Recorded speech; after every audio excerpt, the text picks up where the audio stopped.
Here's today's top story. Capcom insider shuts down first-person fears for Resident Evil Veronica, warns fans a lot has been reimagined. 0 to 20%. Unlikely, lacks credible sources, 21 to 40%. Questionable, some concerns remain, 41 to 60%. Plausible, reasonable evidence, 61 to 80%. Probable, strong evidence, 81 to 100%. Highly likely, multiple reliable sources, 80%. Probable. Capcom successfully misled Summer Game Fest 2026 viewers for the first minute or so of the Resident Evil Veronica trailer, which was in first-person view and didn't seem at all like the long-awaited Code Veronica remake. Given that Resident Evil Requiem introduced the option to choose between first-person and third-person, though, fans started wondering if this would be possible in Veronica as well. Capcom insider Dusk Golem, however, said this game is third-person only, just like the Resident Evil 4 remake.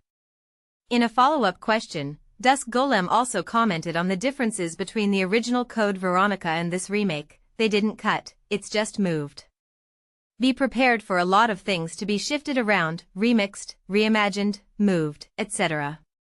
Capcom's official description of Resident Evil Veronica mentions only that players will embark on a desperate escape through the isolated, zombie-filled Rockfort Island. However, the original title also featured a substantial part in Antarctica.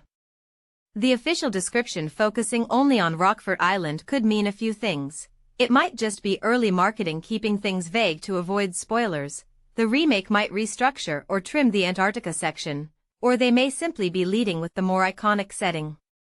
What we know for sure is that Claire Redfield heads to Paris to infiltrate an Umbrella Corporation facility and rescue her brother Chris. However, what awaits her is not a reunion with her brother but the Umbrella Special Forces unit responsible for the incident, which captures Claire and transports her to Rockfort Island. Set mere months after the events of Resident Evil 2, it will also help set up the events of later entries in the RE timeline.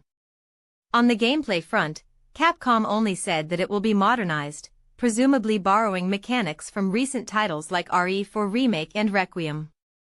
The game will be released for PC, PlayStation 5, Xbox Series S and X, and Nintendo Switch 2. Follow WukTech on Google to get more of our news coverage in your feeds. That's it for today. Don't forget to like and subscribe.